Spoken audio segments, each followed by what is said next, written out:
دین آئے گا حضرت محمد صلی اللہ علیہ وسلم والی محنت سے، اور اس محنت کی ذمہ داری کس پر ہے؟ کس پر ہے بھائی؟ بہت سارے کہتے ہیں انہیں لے جاؤ، یہ فارغ ہے۔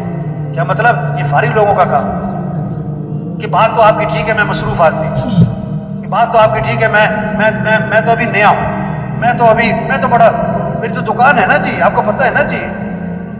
وہ بھائی یہ کام ہے۔ لوگ بہت سارے پتہ کیا کہتے ہیں، بہت سارے کہ مولوی صاحب جو آپ بات کہہ رہے ہو نا، اللہ کو راضی کرنا، دین پر چلنا، آخرت کی تیاری کرنا، دین کو دنیا میں پھیلانا، اللہ کے کلمے کو بلند کرنا، یہ سب باتیں ٹھیک ہیں، ہاں، اور یہ کام کرنے میں نے کیا کہتا ہے، ذرا میں سیٹ ہو جاؤں، ذرا میں کیا ہو جاؤں، ہاں، ذرا گھر سیٹ ہو جائے، ذرا بچے سیٹ ہو جائیں، ذرا دکان سیٹ ہو جائے، ذرا کاروبار سیٹ ہو جائے، ہاں، ذرا فیکٹری سیٹ ہو جائے۔ اب مولوی صاحب پھر کرنا ہی یہی ہے، اصل کام تو ہے یہ، ذرا میں سیٹ ہو جاؤں۔ 2 سال 3 سال 4 سال 5 سال سے یہ جملہ بول رہا ہوتا ہے کہ ذرا میں سیٹ ہو جاؤں، اتنے میں خبر آتی ہے موت ہو گئے، پھر غسل ہوا اور کفن ہوا اور جنازہ ہوا اور قبر میں اتارا، اور کیا کہا، ان کے کفن کی گریں کھول دو اور ان کا چہرہ قبلے کی طرف پھیر دو۔ پھر اوپر سے آواز آتی ہے، ہاں ہاں یہ سیٹ ہو گئے، ان پر مٹی ڈال دو۔ 2 سال 4 سال سے کہہ رہا تھا ذرا میں سیٹ ہو جاؤں، وہ کہاں جا کے سیٹ ہوا؟ قبر میں۔ ایسا سیٹ ہوا کہ مٹی ڈال دی۔ کس نے؟ بچوں نے۔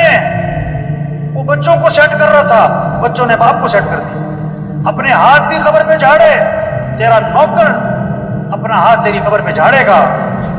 اور بھائیو دنیا دھوکہ ہے، ہمارا اصل کام ہے اللہ کے دین کو دنیا میں پھیلانا۔ بھائی یہ 2.5 گھنٹے، بھائی یہ روزہ، چلو بھائی یہ تو قریب کرنے کے لیے ہے، یہ تھوڑا دن چھٹی، اجتماع میں آئے چھٹی، اجتماع ختم چھٹی۔ میں نے ایک ساتھی سے پوچھا رائے کے اجتماع کے بعد کہ ماشاءاللہ آپ 3 دن یہاں رہے، بیان سنے، مذاکرے سنے، بہت ساری باتیں سنی، اب آپ واپس جا کے کیا کرو گے؟ واپس جا کے کیا کرو گے؟ کیا بات کی اس نے؟ کہنے لگا مولوی صاحب اگلے سال اجتماع پہ بھی رہوں گا،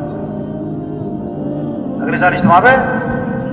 یہ جیسے جمعہ پارٹی ہوتی ہے نا ہر مسجد میں، جمعہ پارٹی جو جمعہ پڑھ کے جا رہی ہوتی ہے کس نیت سے، دوبارہ کب آنا ہے مسجد میں؟ اگلے جمعے۔ ان کی نیت ہی نہیں ہے سر پڑھنی۔ یہ بہت ساری اجتماع میں کیا ہے، اجتماع پارٹی، اب اجتماع میں آئے تو دوبارہ کب آئیں گے؟ اجتماع کب ہوگا مولوی صاحب؟ اجتماع کب ہوگا؟ اجتماع کب؟ وہ بھائی کام کہہ رہے ہیں، کام ہے،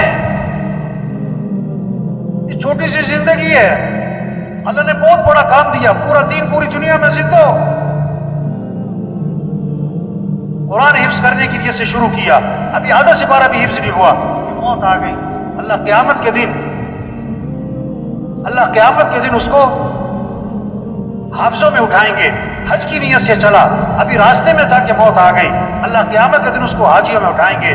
یہ سارا مجمع نیت کر لے بھائی، پوری دنیا میں پورے دین کو زندہ کرنا ہے انشاءاللہ، اپنی صلاحیتیں دین کے پھیلانے پر لگانی ہے انشاءاللہ۔ دیکھو 3 طرح سے کام چلتے ہیں، کتنی طرح سے بھائی؟ زور، طاقت، زر، پیسہ، زاری، منت، خوشامد۔ تبلیغ کا کام نہ زور سے چلتا ہے نہ زر سے چلتا ہے، کس سے چلتا ہے بھائی؟ زاری، دن میں لوگوں کی منت خوشامد، اور رات کو کس کی بھائی؟ یہ مجمع بہت قیمتی مجمع ہے، ہاں بڑا اہم مجمع ہے، ہر طبقے کے لوگ۔ اور سچی بات ہے یہ مجمع خود نہیں آیا، کون لایا ہے؟ یہ بہت بڑی نعمت ہے، اللہ کی بات کو بولنا، سننا، اس ماحول میں آنا، یہ نعمت ہے، نعمت ہے، نعمت ہے۔ اس کی قدر کیا ہے؟ یہ جو بات کہی جا رہی اس کو کرو بھائی، یہ جو سنی جا رہی اس کو کرو بھائی۔ یہ کہنا سننا کرنے کے لیے، صرف کہنا سننا برائے کہنا سننا نہیں۔ ہمارے تھے نا حاجی مشتاق صاحب رائے میں، میرا ترجمہ تھا، عربوں میں بیان فرما رہے تھے، تو وہاں لگے آج تبلیغ میں کیا ہوا، کہنے والا کہہ کے فارغ، سننے والا سن کے فارغ۔ اس پر مثال دی انہوں نے کہ بیوی جو ہے اپنے خاوند سے کہہ رہی، صبح جب جا رہا تھا وہ دکان اپنے کام پہ، کہ بھائی چینی ختم ہو گئی، چینی لانی ہے، بہت اچھا۔ آٹا بھی ختم ہو گیا، آٹا بھی لانا ہے، بہت اچھا۔ چائے بھی ختم ہو گئی، چاول بھی ختم ہو گئے، بہت اچھا۔ گھی بھی تھوڑا سا رہ گیا، گھی بھی لیتے آنا، فلاں چیز بھی لیتے آنا۔ وہ بولی جا رہی، وہ سنتا جا رہا ہے۔ شام کو آیا تو خالی ہاتھ، بیوی نے کہا میں نے تمہیں یہ کہا تھا، یہ کہا تھا، یہ کہا تھا، اس کا کیا بنا؟ انہوں نے کہا تجھے کہنے کا ثواب، مجھے سننے کا ثواب۔ اور بھائی یہ کہنا سننا کرنے کے لیے بھائی، یہ کہنا سننا کس کے لیے بھائی؟ یہ چھوٹی سی زندگی ہے، کام کریں، اصل آخرت ہے، مر جانا، چھوڑ جانا ہے، یہ سب کچھ ختم ہو جانا ہے۔ ایک وقت ہم دنیا میں نہیں تھے اور دنیا کا نظام چل رہا تھا، اور ایک وقت آئے گا ہم دنیا میں نہیں ہوں گے اور دنیا کا نظام چل رہا ہوگا۔ آج ہم سب زمین کے اوپر ہیں اور کچھ عرصے بعد ہم سب زمین کے پیچھے ہوں گے۔ حاجی مشتاق صاحب کا بیان تھا عربوں میں ترجمہ کر رہا، اب ان کی باتیں ایسی ہوتی تھی بعد میں ترجمے سمجھ میں نہیں آتا، تو بیان میں کہنے لگے کوئی کہتا ہے ہندوستان ہندوستان، کوئی کہتا ہے پاکستان پاکستان، ہندوستان نہ پاکستان، قبرستان قبرستان۔ وہ عرب مجھے کہ ترجمہ کرو، میں کہا میں کیا ترجمہ کروں اس کا؟ او بھائی سب چھوڑ جا، اصل کام کریں۔ 5 ضرورتیں ہیں، ان کو سادگی پر لے آئیں، کھانا سادہ کریں، کپڑے سادہ کریں، مکان سادہ کریں، شادی سادی کریں اور سواری کو سادہ بنائیں۔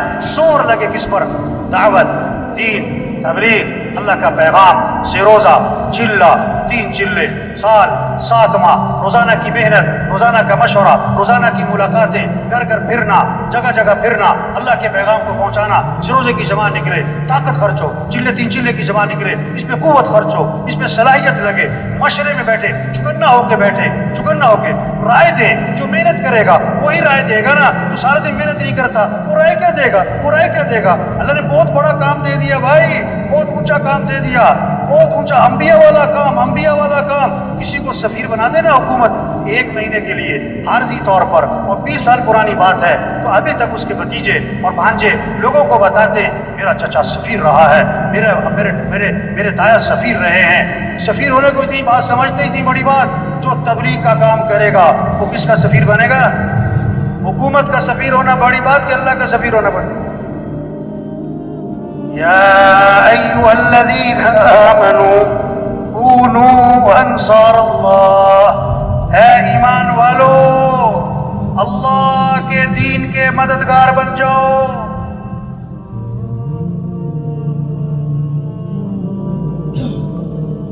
اے ایمان والو اللہ کے دین کے مددگار بن جاؤ۔ اللہ کسی کے محتاج نہیں، اللہ کا دین کسی کا محتاج نہیں۔ جو دین کا کام کرے گا دین بھی چمکے گا، وہ خود چمکے گا۔ جو دین کا کام نہیں کرے گا دین تھوڑا مٹتا ہے وہ خود ہی مٹ جائے گا۔ بادشاہ کسی کو اپنی خدمت کے لیے رکھ لے، یہ بادشاہ کا احسان ہے، خادم کا کمال نہیں۔ اللہ جس سے دین کا کام لے، کام کرنے والے کا کمال نہیں، یہ تو اللہ کا احسان ہے۔ لیکن اللہ کس سے کام لے گا؟ بھائی صاحب فرمایا کرتے تھے جو تیار ہوگا اس کام کے لیے اللہ اسی سے کام لے گا۔ جو کہے گا میں تیار ہوں اور جو کہتا میرے پاس ٹائم نہیں، میں تو مصروف ہوں، میری تو دکان ہے، میرا تو گھر ہے، میری تو مصروفیت ہے، میری تو بڑی ذمہ داری ہے، اللہ تو کسی کے محتاج نہیں۔ جا اپنا کام کرو بھائی، اپنا کام کرو۔ دین کا کام اللہ کے فضل سے ہوتا ہے، اللہ کے کرم سے ہوتا ہے۔ اللہ کسے توفیق دیتے ہیں؟ جو اپنے آپ کو پیش کرتا ہے۔ یہ جتنا مجمع بیٹھا ہوا ہے آج تک ہم سے جو اس کام میں، دعوت کے کام میں، تبلیغ کے کام میں، یہ اپنے اپنے محلوں کا انجن بیٹھے، اپنے اپنے علاقوں کے انجن بیٹھے۔ انجن تیز چلے گا ڈبے تیز، انجن آہستہ ڈبے آہستہ، انجن کھڑا ڈبے کھڑے۔ یہ سارا جو مجمع ہے اگر یہ روزانہ محنت کرے علاقے کا کام بڑھے گا، نمازیوں کی تعداد بڑھے گی، مسجدیں آباد ہوں گی، 3 چلے کا خروج بڑھے گا، دیہاتوں میں شہروں میں اللہ کا پیغام پہنچے گا، پھر ایک نمونہ بنے گا کہ دین اس کو کہتے ہیں۔ صرف کتابوں سے دین نہیں سمجھا جائے گا، تقریروں سے دین نہیں سمجھا جائے گا، عملی طور پر نظر آئے گا۔ صحابہ کے زمانے میں لوگ مسلمان ہوتے تھے، مدینے آتے تھے دین سیکھنے کے لیے، کتابوں سے نہیں، تقریروں سے نہیں، مذاکروں سے نہیں۔ کیسے دین سیکھتے تھے؟ انہیں عملی طور پر نظر آتا تھا، معاشرت والا دین، اخلاق والا دین، معاملات والا دین، گھر والا دین، مسجد والا دین، مالداروں کا دین، غریبوں کا دین زندگی میں نظر آتا تھا۔ آنکھ سے دیکھتے تھے، دین کو سمجھتے تھے۔ 1 ہفتہ ٹھہرتے تھے، 2 ہفتے ٹھہرتے تھے، 1 عشرہ ٹھہرتے تھے، 2 عشرے ٹھہرتے تھے اور واپس جا رہے ہوتے تھے۔ اور کتنے صحابہ کے بارے میں اللہ کے نبی نے فرمایا قد فقہ الرجل، یعنی فقیہ بن گئے، دین کی سمجھ پیدا ہو گئی۔ کتابوں سے نہیں، تقریروں سے نہیں، عملی طور پر دین نظر آتا تھا۔ آپ نے ایک چیز کو دیکھا، ایک چیز کو سنا یا پڑھا، زیادہ اثر کس کا ہوگا؟ جو آنکھوں سے دیکھا ہے۔